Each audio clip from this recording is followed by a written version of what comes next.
Hey, what's up, everybody? Thank you for downloading episode 134 of We Got This with Mark and Hal. We're going to be in New York in just a couple weeks now. Sunday, October 8th at the Hudson Mercantile at 6 p.m. We are joined by our good buddy, Jonathan Colton. What is the topic going to be? I'm not going to tell you right now.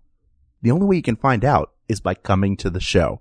But I promise it's going to be a really fun one. Our live shows are always great. This one will be no different. You can go to bit.ly/WeGotNY to get your tickets. But then, the very next day, we have back-to-back shows. It's going to be all about Muppets. We are doing this with the Jim Henson Legacy. We've got screenings, special Muppet topics, including some that you can help select. And go to our Facebook group for information on that. Facebook.com/groups/We Got This Podcast. But if you want to get tickets, you can get them right now. Go to movingimage.us. It's going to be at the Museum of the Moving Image, which is such a cool building right there in Queens. If you haven't been before, this is a great time to be introduced to it. But for now, I hope you'll enjoy episode 134 of We Got This with Mark and Hal. Hello, I'm Hal Lublin. And I'm Mark Gagliardi. Since the dawn of humanity, one issue has gone unsettled. With the fate of the world in the balance, we're here to settle, once and for all, Clean Slate VII. That's right. Don't worry, everyone. We got this. Podcasts should have a theme song. Podcasts should not have a theme song. Yes, they should. No, they shouldn't. They sound good. Yeah, but people are just going to skip past it. You know what? You're right. We got this. Let's do some cleaning, man. Oh, man. This place is trashed, Hal. Let's fix it up. All right. Hal doesn't even drink, and it looks like he had a bender last night. Well, Look around here. You know what? Sober people can be messy too, man. There's topics everywhere. Look at this. I got this topic in the floor over here. You know, let's start with this one. Wait, no, that's holding up the picture. No, I'm taking it. Fine. We're going to put a nail in the wall, okay? We're going to put a nail in the wall, and that's going to hold up the picture. Fine. Go ahead. All right. This one's from EJ Salazar. It says, best way to eat steak. Rare, medium, medium well, or well done. Well, I mean, come on. First of all, I feel like the more you ask for a steak to be cooked, that it's because you are either one of two things. One is you are turned off by seeing the pink or like seeing blood come out of it. The other is you're concerned about like salmonella or that it not being cooked thoroughly is going to make you ill. I feel like it's based on for me, it's based on the quality of meat. Like a steak, I think we should determine what we mean by a steak. Like if I'm going to the Sizzler, I'm probably going to get a steak from the Sizzler medium. But if I'm going to a really nice restaurant with a Chateaubriand, filet, like this beautiful, beautiful cut of meat, I'll order that rare. Oh, so you'll go rare? I feel like this is not I don't feel like this is first of all, the correct answer to this one is medium rare. Yeah, I think it's medium rare. I was going to say it's whatever you want. No, it's not. If you order well done, then you probably hate steak. Yeah. And like eat something else. That's okay. You don't have to like steak. But I just mean in general, we can talk about this one for a minute. But I just mean in general, some of these food questions are tough because I don't ever like food shame anyone. Mark, are you allowed to put ketchup on a hot dog? No, that's garbage. Those people are terrible humans. Yeah. Should you burn a steak into a hockey puck and then try to eat it? Oh, no. All right. You're right. For all time, it's medium rare. Of course it's medium rare. Yeah. You want it to be seared on the outside, but then on the inside, you want it to be pink. And I think that if it's a little bit more on that rare side, it's the way the meat is meant to be eaten. Like you get the best flavor profile out of it that way. The more you cook it, the more you're taking the flavor out. You're drying it and you're not, at a certain point, the flavor is sealed in by a sear. And then at a certain point, it gets cooked through and you lose it. Right. And also I feel like that a medium rare shows respect to the animal. Does it? I think so. I think treating a steak, I think not eating it. Treating a good, I guess that's true. Well, look, any vegetarian listener we have is going to be like, you want to talk about respect for the animal. You mean respect for this is a nice cut of meat. Yes. And I want to give it its due. Yes. And serve it in the optimal conditions for it to be eaten. I'm not going to make a Philly cheesesteak out of a Kobe filet.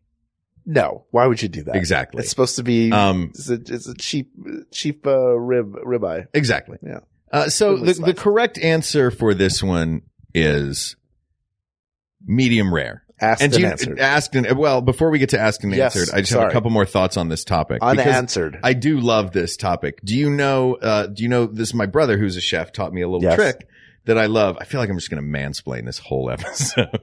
Okay. Well, you're just giving information that you've had. You're not. Isn't that what mansplaining is? Isn't that what this whole show is? It's two guys splaining things. Yeah, people ask them. That's a real good point. Yeah, I mean, come on. Well, I guess I can't get timid about. We're having fun with our mansplaining. Oh, good. So there is a way. Somebody Google this because I don't know exactly. Here I talk about mansplaining, then I don't even know what I'm talking about. Are you Google-splaining now? I'm Google-splaining. Okay. There is a way to using the different digits on your hand and pressing on the meaty part of your hand between your index finger and your thumb, to determine, the wellness of steaks. Meaning, if you press your pinky and your thumb together and push on the meaty part of your hand between your index finger and your thumb, you feel how soft that is? It feels hard. Hold on. Wait. Well, you're holding a microphone in that hand. Okay. Yeah. All right. Feel that? Yeah. That is what a rare steak feels like. Okay. Now move to your third finger. Put the same amount of pressure. Oh, wait. I didn't press hard. Should I press hard? Well, press medium hard. Yeah. So medium hard is the best pressure? And then your third finger, that would be a medium rare. Okay. Then your middle finger, and that's a medium. And then your index finger, and that's a well done. Those all feel the same to me, but that's why I'm not a chef. It makes sense. I'm not saying it's not true. The other thing I'd like to point out, I know we don't get into politics on this show, but the president of the United States eats his steaks extra well done. As his chef put it, to the point where it rocks on the plate, and he puts ketchup on them. Okay, Moving now on. we can say asked and answered. Asked and answered. All right, a bunch of people who submitted this. You think it was me doing this. You've tried to dodge this topic ever since we recorded our second episode. Because our second episode, we could have covered this in 30 seconds. I don't know. We need to talk about it. All right. Because, of course, our second episode ever, if you're not familiar and you're new to the podcast, is whether toilet paper should be hung overhand or underhand. Mm-hmm. Now, as soon as we did that, people wanted us to go back to the bathroom right away. I guess. They wanted to know. Or you just say people. Are you being Fox News right now? Where you just say some people so that you can say something that you want? I'm saying this topic has been suggested no less than 3 times by different individuals. Is one of them you? No. But I'm real happy. One of them is now because I'm suggesting it into this episode. For at least 4 times. Toilet paper. When you pull it off of the roll to use it on your business, should it be wadded up or folded? You roll it around your hand like a mummy, man. What? And then pull it off. Okay. I thought you were going to say you put it on. No. Like you don't leave it on your like you're putting on a box. Look, you use coffee filters to wipe your beehole. Don't act like anything. I don't. Did you say use? No, I said you. I said you use. Used.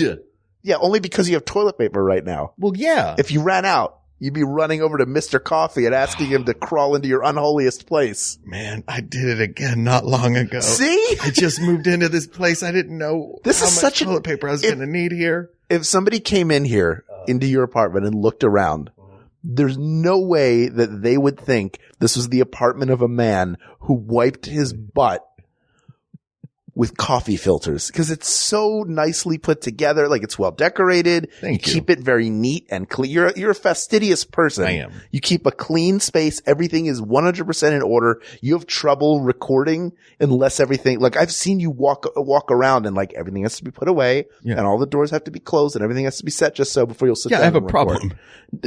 I get it, but you did it again. Look, man. What happened? Tell me what happened. I've just moved into this new place. So there's not like a drawer that's got old takeout napkins in it. Or, like I'd burned through all the paper towels, man. And I'd gone through the toilet paper that I had and I'd forgotten to get more. And I don't want to talk about this. Yeah, that's right. You didn't have that drawer full of napkins or paper towel that you could lean on in your time of need. Yeah. So I didn't have those things that are the old standbys.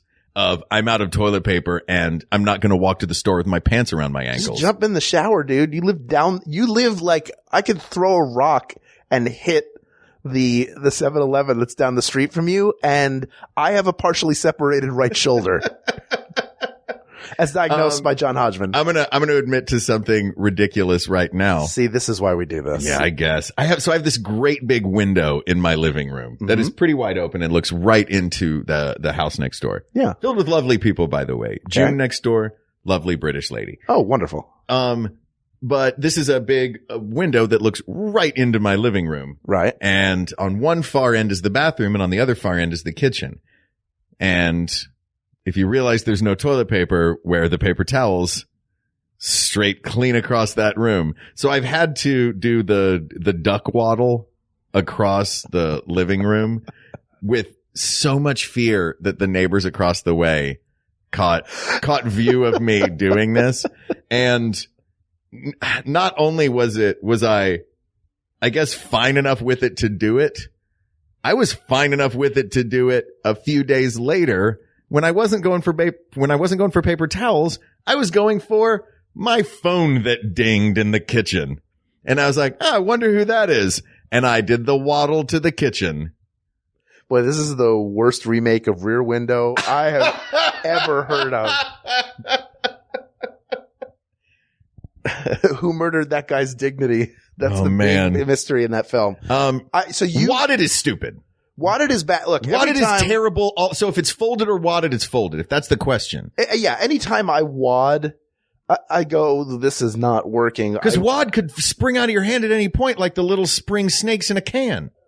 I don't know how much pressure you're applying to this toilet paper. Just the point is, when you fold it, you're taking a wider amount of surface area to get the job done. So it's going to be a little bit more thorough than something that's got a bunch of crags and nooks and crannies in it. You're just not going to get. That's why I never do the waddle to the kitchen and grab a waffle to wipe with. You just get pancakes all the time. Yeah. Always use pancakes, man. No nooks and crannies. What's the next one? Okay. Or do we have to say asked and answered? Asked and answered. It's folded. We did it. All right. Philip Ogston asks, subtitled or dubbed? This is for foreign films. And this is one that was answered out of canon, last year's Dragon Con. We're recording, as of this recording, we have not yet gone to this year's Dragon Con, but we did a huge panel that was essentially like a clean slate for the audience. And somebody asked subtitled versus dubbed. What did we films. say then? Well, we didn't. We have a knee-jerk It doesn't even matter reaction? because I do. Mine is subtitled. Yeah, because I feel like I'm doing a little bit of extra work reading, but dubbed is tough because you're trying to get you're trying to get one character from two different actors.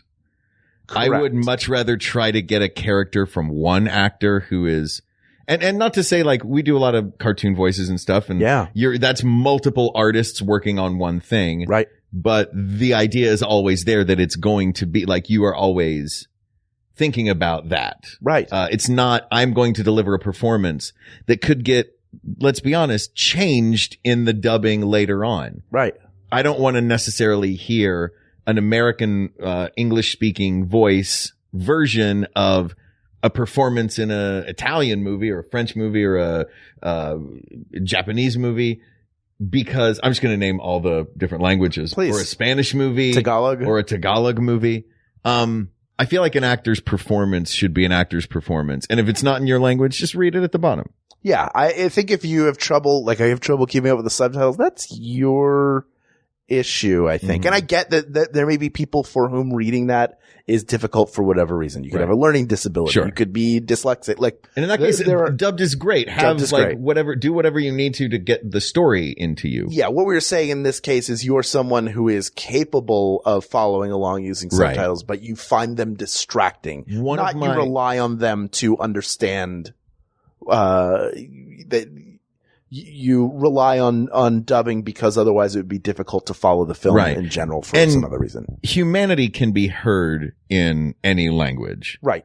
There are universal things that humans go through that it doesn't matter what the language is, you can see it on a screen. Right. One of my favorite movies ever was not in English and it was, I can't imagine even seeing that movie in a dubbed version. Is it William Shatner's Esperanto film? I forgot he made an Esperanto film. Yeah, you did, didn't you? I did. Do you know what it's called? Oh, it's even in Esperanto, the name. No, it's El Mariachi, Robert Rodriguez. Okay. Which is in Spanish. Sure. And, I speak some Spanish, but I don't speak a lot. Right. I'm not fluent in Spanish. Yeah. But I could not imagine those performances with someone else, saying those lines. 100%. One of my favorite movies growing up was Pippi Longstocking. It was a European version, and the only version I had was dubbed with English actors or American. And it's so distracting. It was even distracting back then, but I still enjoyed it because it's Pippi Longstocking. Who doesn't love Pippi Longstocking? But it was a lot of like, oh, Pippi, oh, you gotta go over there, stop eating those nails. Oh, Pippi, your horse, Pippi. It just it doesn't fit. You have to sort of squeeze, as somebody who's dubbed before, as you have as well, you have to squeeze your performance into an existing space. So you don't really get a chance to interpret that much. It's just, you got to hit this. You sound scared. You have 2 seconds. If you don't match up to the lip flap, you're in trouble. My start was in anime. So I was doing dubbing for a couple of anime. And even in that case, while I appreciate the work, it's as a way of performing. It's really difficult. It's a unique set of challenges. Tough. Yeah. And it's almost more about precision than it is performance. Yeah. But you have to be able to do both. Well, you and I both worked, in loop groups before. Yeah. And one of the sort of dirty secrets is that even when speaking English, a lot of actors, you're not hearing their voices.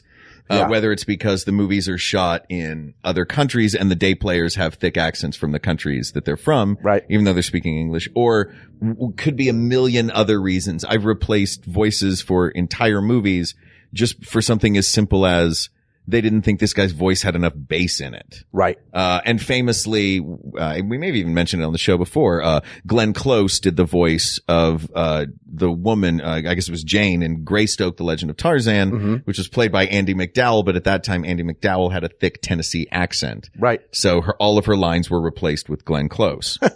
But so I guess I can harp on one actor, one voice, one role, but I've been part of the problem in the past. Well, it's not like you went in going, hey, how about you have me come in and replace somebody? Yeah. That guy's not great. You got the work. So the answer is subtitled. The answer is subtitled. Yeah. Asked and answered. Most definitely subtitled. Yet nobody wants to watch Crouching Tiger, Hidden Dragon with a bunch of American actors. Just listen, watch it as it's intended to be shown.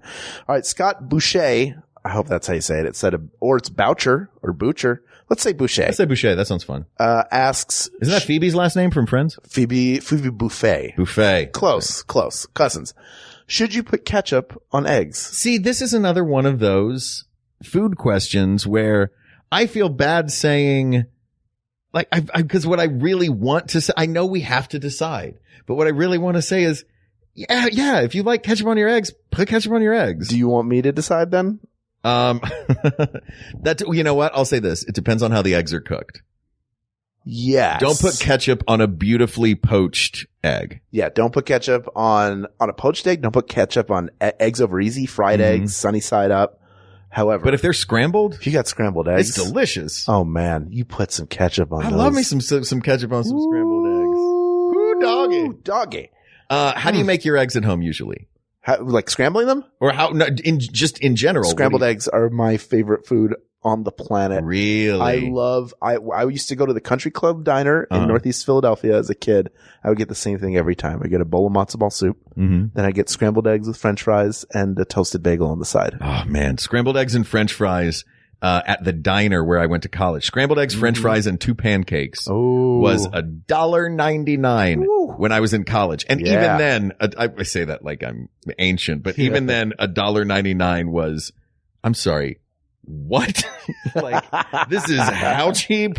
Yeah, it's a 24-hour diner.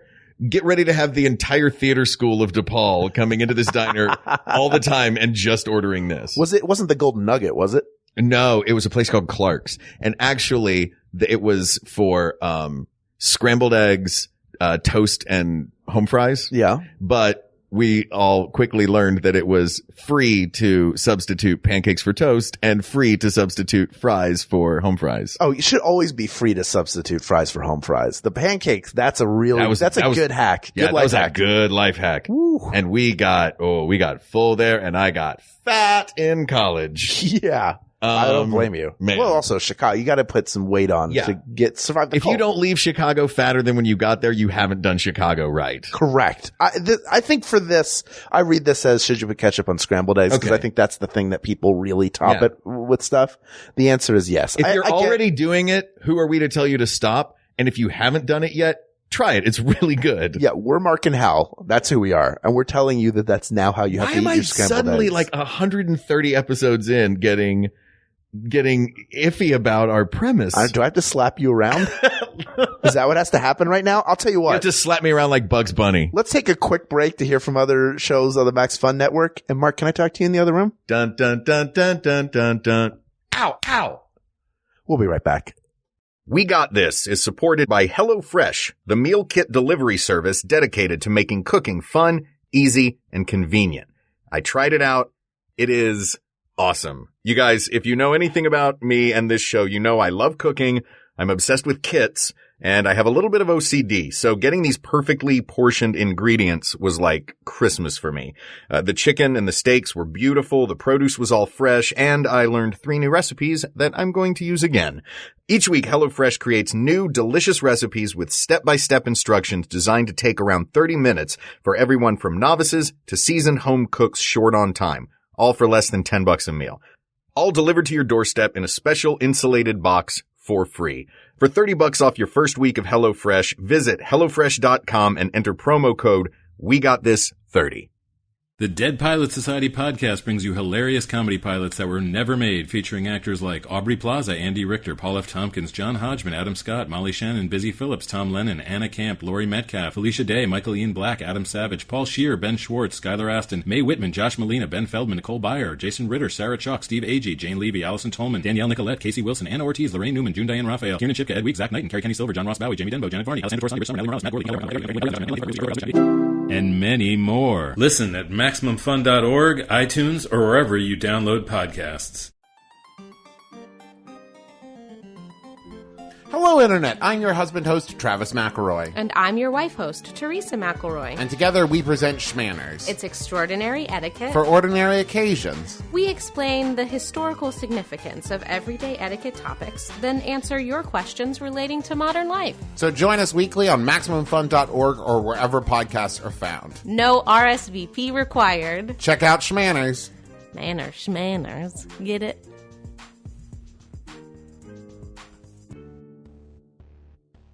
All right. Dun, dun, dun, dun, dun, dun. Ow! Feel better? Yeah. All right. There we go. Just needed to get you. So toughened up. eggs. Should you put ketchup on eggs? Absolutely. Yeah. Asked and answered. Alan Ray asks, are oatmeal pies pies? Are we talking about oatmeal cream pies? Yeah. Like the one where it's 2 oatmeal cookies with cream in the middle No. that are not a pie? No. They are a cookie. They are 2 cookies with cream in the middle. Asked and answered. Also, in the same way that zebra cakes are not made of zebra. Well, sure. Ruin it for me now. Yeah. And ho-hos ain't made with hose. Whoa! But zebra stripe gum is made from the stripes of zebras. That's true. So good. Asked and answered. And their hooves. Larry G. Wait, what? Don't worry about it. Larry G. Wepnitsky asks, butter, keep it in the fridge or on the counter? I gotta say, man, when I would go over to a friend's house and they would have their butter out on the counter, I was like, what else are you doing gross in this house? Yeah. Can I answer your question with another question, Larry? Are you a pioneer? You just churn this butter and it has to sit in that wooden bucket and you just keep the lid on it so the flies don't get in Look, there? I get it. You want your butter soft. I do. Yes. Take it out an hour before you cook, man. Yeah. Don't leave dairy on the counter. What if it's a hot day? Then you Yeah. come back and you've got liquid gold just streaming all down the sides, all the Yeah. little nooks and crannies of your countertops. You better line that floor with popcorn because there's going to be drippy butter everywhere. Yeah. And use toast to clean it up. Just sop it up with this is what I used to do. as a teenager. I was able to get fat way earlier. You take the toast, you put it in the toaster, toast it lightly, right? Then you put butter on it, like all up on it. Then you put it in the microwave and let that butter melt into it. And then you eat that. You eat soggy buttered bread that used to be toast. Can I pitch you an idea? With a bowl of corn bran that you've put like 4 or 5 packets of Sweet and Low on. The hell is corn bran? Corn bran is a Quaker cereal. Now it's like corn squares or like bran squares. Sure. So good. Go ahead. What did you? All right. Look, here's the thing about butter. Yep. It is if you really need your butter to be soft, you can buy soft butter. You can buy the tub. Yeah. There are versions of the tub. Land O'Lakes, it's just a little bit of canola oil in the butter. Something bad for you. It's not like getting margarine. It's just butter with a little canola oil in it, and that keeps it soft. Do you have a favorite butter? I like Land O'Lakes just because I like the artwork on it, even though it's probably kind of offensive. I just like that it. None of that was the answer I expected. No. It's the answer I'm real happy about. Honestly, butter's a commodity to me. I know there's salted, unsalted. I generally get unsalted because I like to get unsalted because recipes. Cook with salt. Yeah. But because it's all the same, I generally go for whatever's least expensive. That's fair. They're all the same, though. I mean, they're all pretty much the there's same. some good butters out there. They're like artisan butters where you go to a restaurant and the butter is yellow. Mm-hmm. I'll tell you, man, if you want a really good yellow butter. Yeah. I first had this at Epcot Center during the Food and Wine Festival. Yep. In the British Pavilion. It is the Irish butter called Kerrygold. Ooh. And I think they advertise it on television now. It is, I thought the same way you did, Hal. This is going to sound like a commercial for Kerrygold butter, but I really just actually enjoy it. Okay. Yeah, man. I grew up on total fake tasting butter, like fake butter, like Country Crock. Yeah.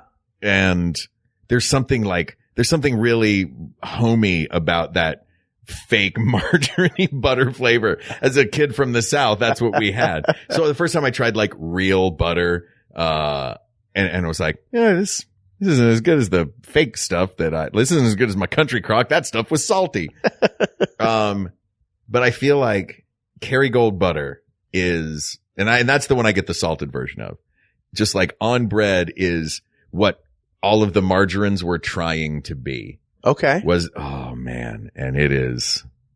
Yeah. Oh. I'm going to stop talking about it because they're not paying us to talk about it. Yeah. So pony up. Yeah. Pony up Kerrygold butter. You're freaking delicious. And I want to tell everyone. In the meantime, put your butter in the fridge. Yeah. Asked and answered.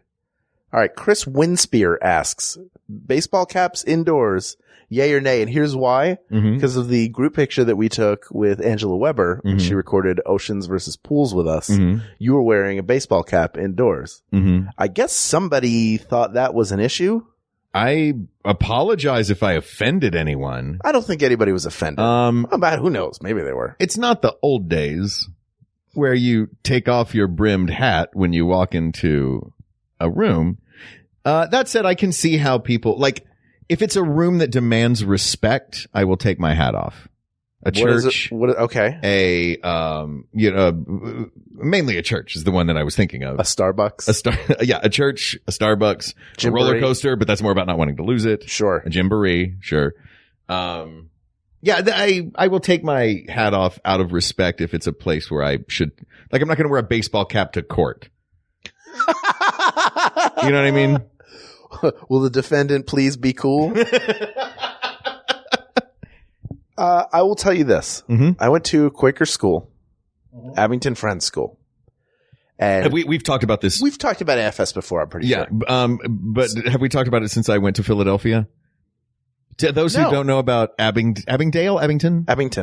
Friends School. Yeah, I took you there. Yeah, Hal took me to his school to show me Hal took me on like the girlfriend tour to show me everywhere, like where he grew up. I did. It was fantastic. The tour I took you on is the same tour I took a girl on a date once in 1997. Wait, you took a girl on a date of the Hal tour? Yeah, I was not good at dating. I was like, I'm just going to show her everything. Here's where I grew up. It was pretty great. And then I said, I think you're really pretty. And then we never went on another date. It was very weird. The Abington Friend, look, Man, we were all awkward when we were just out of high school. I got out of it by the time I was 30. Go ahead. Yeah. And you have a lovely wife. I do. You hit did the lottery. You did okay. I did. Even though she puts peanuts in Coke. Hey, man, I looked online. People were talking about it like somebody said that's a rite of passage. Yeah, half of them said that. Yeah. To all our Southern listeners, all right, y'all. What were we talking about? We're talking about I was talking about AFS. Oh, yes. Abington Friends School. We drove by there, and on the front, it was May or beginning of June. So we were there? Yeah. It was July. Was it July? It was like less than a month from when we were recording this, which is late August. I was thinking that because do they just graduate late? No, or maybe it had just been up since there's graduation. a summer camp going on. Oh, okay. So but they had a big banner out in front of the school that said, "Congratulations to our 320th graduating class." That's right.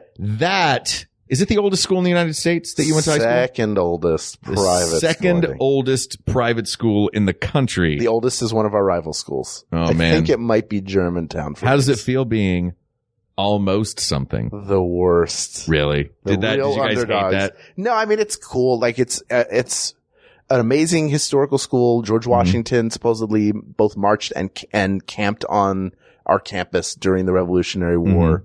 Made a mess of things. Huge mess. And we used to have these archaeological digs. In 6th grade, you would have an archaeological dig by the farmhouse, which was the school store, but it was a building that had been there since 1697.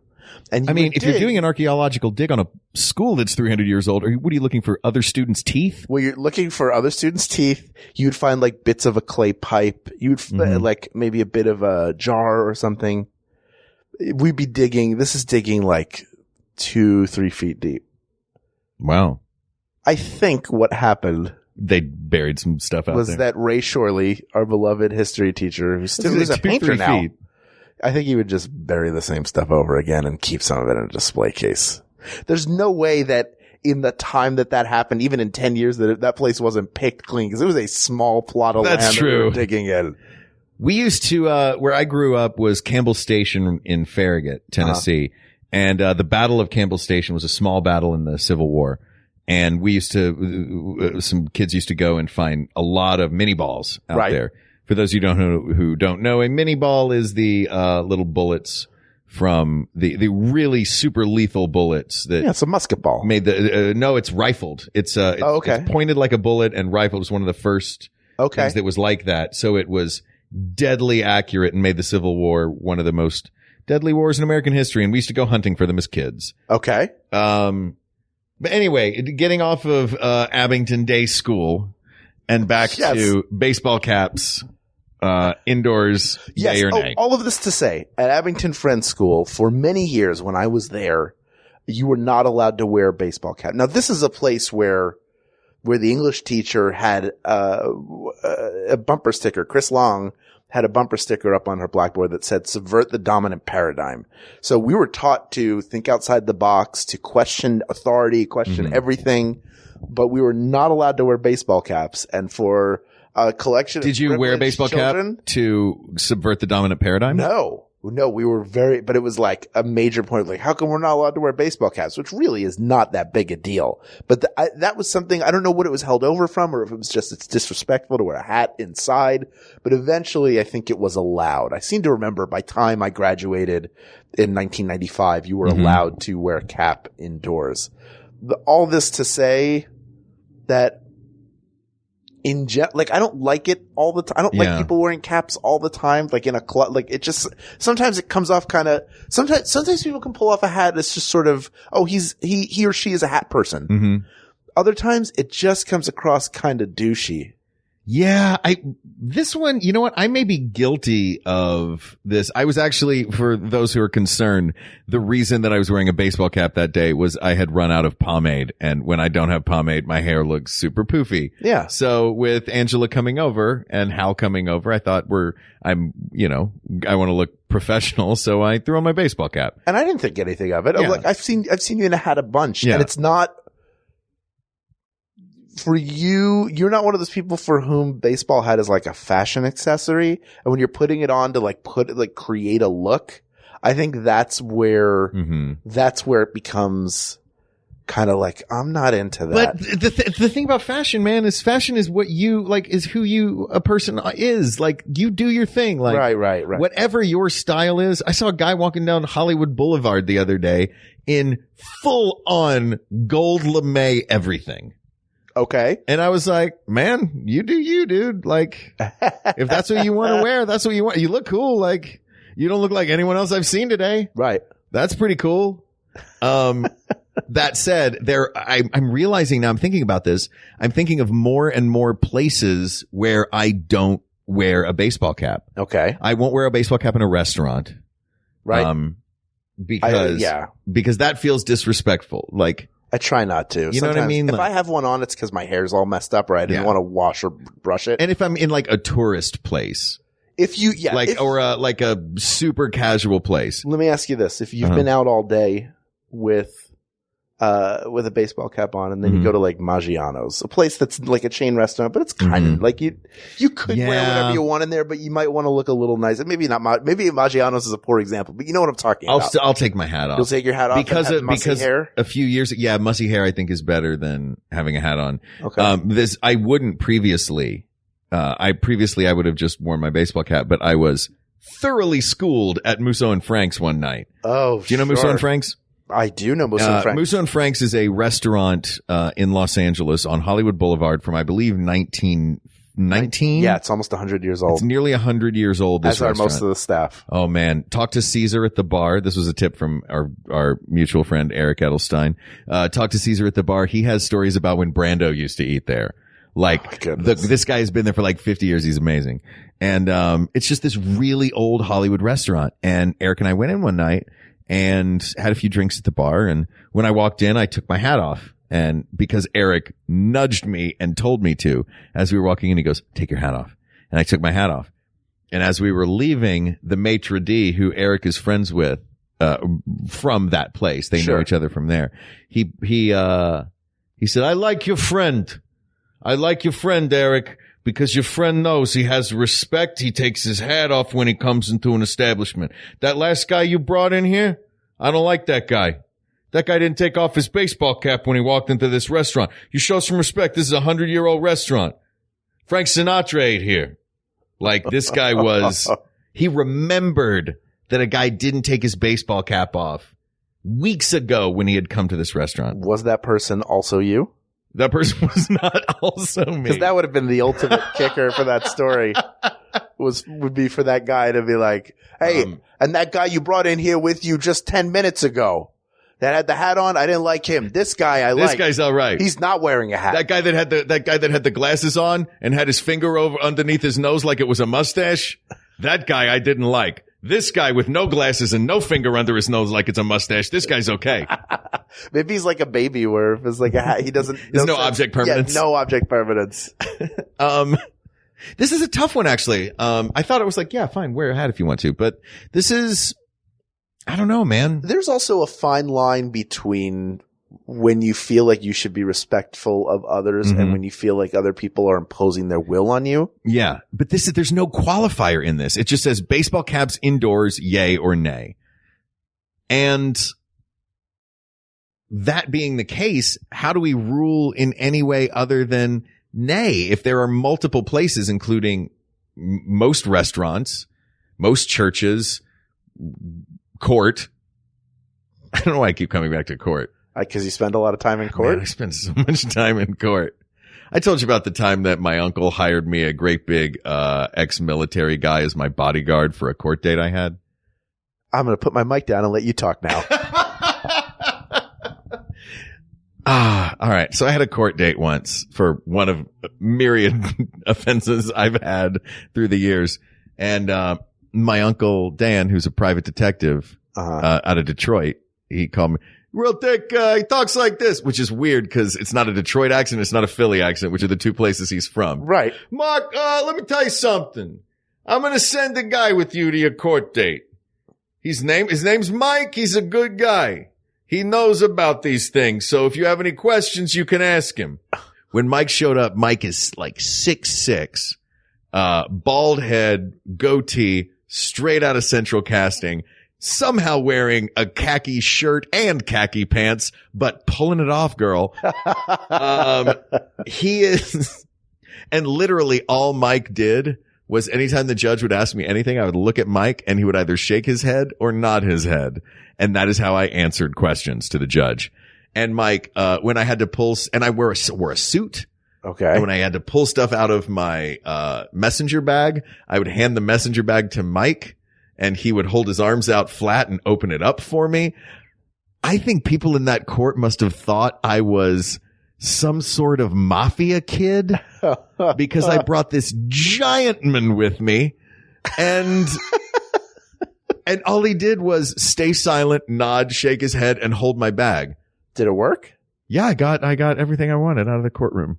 You got everything you wanted. I got everything I wanted. I like that. I can't wait until the recording is over and you tell me why you were in court. So I know you don't want to say it on mic, do you? I'm not saying it on mic. I'm not going to make you say it on mic. All right, good.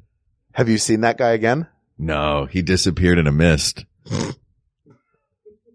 As soon as it was over, as Yeah, soon as the he verdict just or nodded. whatever, as soon as the ruling was handed down, he just went, Yeah. just There was a bailiff looked around and said, "Where did that man go?" And the other bailiff went, "What man?" wow. Yeah. There hasn't been a man in this courtroom in 50 years. Lady court. Boom, boom, boom, boom. Boom. Boom, boom, boom, boom, boom, Man. boom, boom. We both love night court so much. So good. It's a great theme song. Terrible finale. So what are we saying? Baseball caps? I feel like we have to say nay. Hey, what would that big 6'6" dude say? Yeah, he would say, would if I shake looked his up head. at him, and I said, "Can I wear a baseball cap here?" He'd shake his head. And also because, when I used to work at the Standard, Scott Baio's manager used to come in all the time and he always wore a suit and a baseball cap and he was such a jerk that no one wanted to wait on him. And I actually got to walk up to him one day and say, "Hey man, you're welcome to sit here as long as you want, but you're a real jerk and no one's going to wait on you." Really? Yeah. What did he say? He got real mad and then he left. It was awesome. How did you know he was Scott Baio's manager? Because it was all he talked about. He would begin any sentence. He'd be like, "Look, as Scott Baio's manager, I'll have the Eggs Benedict." Like everything began with that. Oh God. I know. Just imagine him talking to you like, "Yeah, I thinking about bringing Scott in here next week. I just want to take a temperature of the place. I just want to see what this diner's like, you guys." Because, I managed Scott. I've been Scott's manager really? since just after Charles in Charge. So you've been his manager since 1994. Yeah. Yeah. Since Scott Baio ended. Yeah, well, I mean, you know what they say, the Scott will rise again. Is that what they say? It's on my hat. Oh, wow. Look at your red Scott hat that says the Scott will rise again. Make Baio Scott again. Hashtag SWRA. Oh God. Asked and answered. No all right. hats indoors. No hats indoors. Sorry if you're going to a sporting event. I literally just took off my baseball cap as we did that. As soon as I said it, you were like, "Oh, Yeah, I took my baseball. I was wearing a baseball cap, but I'm in my own apartment. you're in your home. But you know what? We said no. You followed the rules. No baseball caps indoors. See, we follow our own rules. Yeah, we try to be gentlemen. Yes. I think I can speak for both of us. Sure. We try to be proper gentlemen. We do. But not in like the old-timey racist and misogynistic way. No, in the way of we try to treat people with respect and dignity. Yeah. And if there are rules of a place, we try to abide by them. Unless they are racist or misogynist. Right. Then they or can transphobic then or they can homophobic or kiss our butts. yeah, then they can kiss us right on our butts. All right, last topic. All right. This is the last one. This place is finally almost clean. Mm-hmm. This is the one. It's from Laura Spencer, who asks, should people wear leg-bearing clothing in the winter? Let me ask you this. Okay. Did you know somebody, because you would get decent winters in Tennessee. It would get cold. Fairly. Yeah, we got into the 20s. Yeah. That was about as cold as it got. We would get that as well, and we would get snow and stuff. But in high school especially, there was always a kid who would make a point of wearing sandals and shorts for the entire year because they had like made a bet. Is that what Did you have a kid like that in your high school? We didn't. That I'm kid shocked. sounds like a bozo. I tell you, we did have a kid in college I thought you were who the was kid. like that. No, we had a kid who only wore shorts and Tevas and tie-dye shirts, and he never went to class, and he never studied anything, and he got kicked out of school. And we found out later that he had started his own theater company and built this big, beautiful theater and was now doing plays and hiring people. And we thought, how is that possible? He never wore shoes. And then we found out he was the heir to Standard Oil. And we were like, oh, okay. Well, then he didn't really have to go to college. So he anyway. didn't get the degree. He went there just to have something to do. I think he just went there to have fun for a little while. He's a nice guy. I'm sure he was very nice. But he was so rich he didn't have to worry about, what did he, like, pay off the wind not to blow on his legs? I don't understand. I think that was his way of showing defiance, that he was like, no, I just do what I want, man. I mean, I will say it's relative. In Syracuse, it would get so cold in the winter where you would have like the high for the day would be 2 degrees. It would be sub-zero for a good amount of time. I know Minnesota has it even worse. There are a lot of areas that are similar to that where it gets very cold and bitter. Once it hits like 30, 40 degrees, let's say, at Syracuse, kids are out on the quad. You're picnicking. You're in shorts because relative to what you've just been through, it feels like short sweater. Chicago was that way too. We were a little less. We were a little higher than 40. We were about 55. Okay. It hits 55 and the tank tops come out and people are playing frisbee on the quad. As soon as the snow melts, because if you live in a northern city or if you live up north, you know, like once the first big snow of winter hits, it doesn't go away. Right. Because winter is always cold. So that snow is there for the whole season. And then there's the thaw, and the thaw happens, whether the thaw happens at 65 degrees or the thaw happens at 45 degrees. When the thaw happens, the only thing you want to do is put on shorts and a tank top and go outside. Yes, 100%. But that said,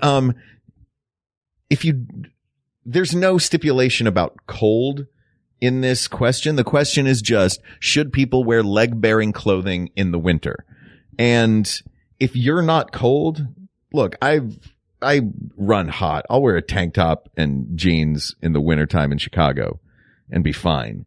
If you're not specifically doing hypothermic damage to yourself, wear what makes you happy. But why are you doing that? What do you mean? Why are you doing that? It's cold out. When I think it doesn't matter. What does it matter to you? When I think of the winter, why I think do you care snowing. if you see someone's legs and they're I'm like, just asking why. Like, look, oh my gosh, are you cold? Like, if they're cold, they'll cover up. Because I see it and I think that person's making a point. They're one person who was like, yeah, cold doesn't bother me. And then they have to like back up that lie for the rest of their lives. I find it hard to believe that somebody like, or a woman is walking around in a mini skirt red legged and being like, I'm fine. I don't mind the cold that much. Or I'll just throw on some sheer tights. And like, it's. Well, the question isn't, should society require someone to bare their legs even in winter? Right. Because that answer is no. This is true. There should be no requirement. However, I mean, come on. It's like you're trying to prove something. I don't know. My dad is that guy that you're describing. My dad wears shorts and wears cutoff shorts and cut off sleeve t-shirts. He doesn't wear complete clothes ever. But he lives in Florida and he's a super cool dude. But even when we were living in Knoxville, he would, in wintertime, we'd go up to the mountains. We'd go to the Smoky Mountains and it'd be 45 degrees out and he'd be in shorts. I do. My family runs warm. Yeah, I generally run warm too. Mm-hmm. So I don't mind. Cold doesn't bother me as much. I have a higher tolerance for it probably than I do heat, even though I love warmer weather more. It just seems odd to like, just because I can wear shorts and I'll be okay for a little while. And then all of a sudden I'm like, wait, I'm really cold. I'm a super bozo. I wear shorts in the winter, but it's because I've run out of laundry. Right. Like, I won't wear jeans twice. I'm surprised you don't staple together a bunch of coffee filters to make pants for yourself. See? Now you're thinking about it. That's all you want to do. Man. If I could make some coffee filter pants, you guys. It'd be so good. I could just flush them when I was done. Of course, then I'd be leaving the bathroom pantsless. No, if I went into the bathroom in pants and came out in shorts, you'd know that bathroom did not have toilet paper. So good. The staples, though. But you can. Yes. I think on this one, you can wear shorts in the wintertime. You know what? Regardless of your weird aversion to it. I was going to rule against it, but I'm willing to recognize that that's me me not understanding it. Mm-hmm. And I don't think that's a good enough reason to tell people not to do it. So yes, you can wear it, but know that you are confounding people. Maybe that's, You're making a lot of people uncomfortable. yeah, maybe you're like David Blaine where it's like, it's about the reaction. Like the trick is great. I can do a cool illusion, but it's really about the like, well, I'm going to leave people agog on the sidewalk as I'm wearing these culottes and it's 30 degrees outside. Yeah. You know what, David Blaine? You're allowed to because we just said that you could. And what we say goes. That's right. Because we're mansplaining all of it to you. Asked and answered. All of it's asked and answered. Done. Keep them coming. Yeah. Throw them at us in email. We got this podcast at gmail.com or shove them in our faces at facebook.com/groups/ we got this podcast. Or punch us in our Twitter noses at We Got This Tweets, or go to the Maximum Fun subreddit and put us in a flame war headlock. Thanks to producer Ken Plume, researcher Kate McManus, graphic designer Uri Kelman, and QA engineer Jen Alba. Thanks, of course, to our musicians, Jonathan Dinerstein and Mike Furman, for our score and theme song, respectively. And thanks to you, we have a show. No, thanks to you, our listeners. Thanks to you, we have a show. Yeah, that pretty much sums it up. That's it. This was Clean Slate 7. We got a bunch of good topics off the list. And we wouldn't have done it without your help. So specifically to EJ Salazar, Philip Ogston, Scott Boucher, Alan Ray, Larry G. Wapnitsky, Chris Winspear, Laura Spencer, and for toilet paper folded or wadded, what may or may not have been Hal Lublin. Whatever. To all of you specifically, and to all of our listeners generally, thanks for listening to the show. For Hal Lublin, I'm Mark Gagliardi. For Mark Gagliardi, I'm Hal Lublin. And don't worry, everybody. We got this. We got this. MaximumFun.org. Comedy and culture. Artist owned. Listener supported.